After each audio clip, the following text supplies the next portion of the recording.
Hi guys, மழைக்காலம் start ஆயிடுச்சு. So daily ஒரு ஸ்நாக் ரெசிபி பார்க்கலாமா? இன்றைக்கி வெஜ் கட்லெட் பண்ணலாம் வாங்க.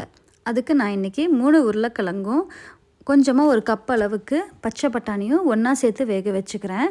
இதை வந்து நம்ம குக்கர்லேயே வேக வச்சுக்கலாம். ஒரு 2 விசில் விட்டிங்கன்னா போதும், ரெண்டுமே நல்லா குக் ஆகிடும். உருளைக்கிழங்கை மட்டும் தனியாக எடுத்து நம்ம வந்து இதை நல்லா ஒரு மேஷர் வச்சு நம்ம மேஷ் பண்ணிக்கலாம். இதில் ஆட் பண்ணுறக்காக நான் தனியாக வெஜிடபிள்ஸ்னு வெங்காயம், கேரட், பீன்ஸ் இது 3 எடுத்திருக்கேன். இதை 3யுமே கொஞ்சம் கொஞ்சமாக ஆட் பண்ணி மிக்ஸ் பண்ணிக்கலாம். நம்ம லாஸ்ட்டாக பச்சை பட்டாணி ஆட் பண்ணிக்கலாம். ஏன்னா ஆல்ரெடி வேக வச்சுருக்கறனால அது வந்து மேஷ் ஆகிடும். அதனால் கடைசியாக மிக்ஸ் பண்ணிக்கலாம். இப்போ தேவையான அளவு உப்பு ஆட் பண்ணிக்கலாம். நெக்ஸ்ட்டு மிளகாய்த்தூள் தேவையான அளவுக்கு. நெக்ஸ்ட்டு நம்ம ஆம்ச்சூர் பவுடர் இருக்குல்ல, ட்ரை மேங்கோ பவுடர், அதை ஆட் பண்ணிக்கிறேன். அப்புறமா சாட் மசாலாவும் நம்ம 1 டீஸ்பூன் அளவுக்கு ஆட் பண்ணிக்கலாம்.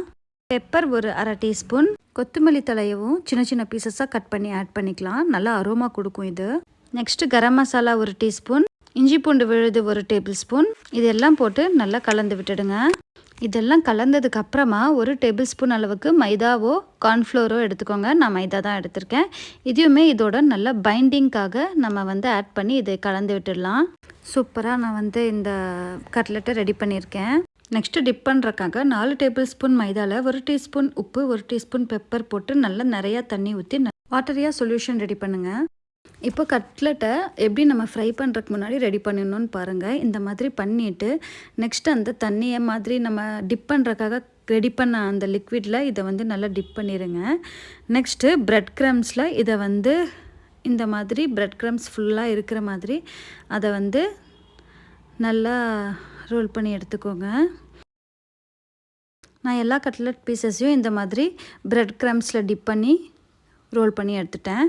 இப்போது ஆயில் சூடாகட்டும். ரொம்ப ஹை ஃப்ளேம் வேண்டாம், மீடியம் ஃப்ளேமில் வச்சுருக்கேன். இப்போ நம்ம ஒவ்வொரு கட்லெட் பீசஸாக எடுத்து இதில் வந்து நம்ம போட்டுடலாம். ஸோ ஒன்ஸ் நம்ம 1 சைடு இது குக் ஆகிடுச்சுன்னா ஒரு 3 மினிட்ஸில் உங்களுக்கு 1 சைடு குக் ஆகிடும். அதுக்கப்புறமா நம்ம இந்த மாதிரி திருப்பி போட்டுக்கலாம். நெக்ஸ்ட்டு இன்னொரு 2 to 3 மினிட்ஸில் இன்னொரு சைடும் குக் ஆகிடும்.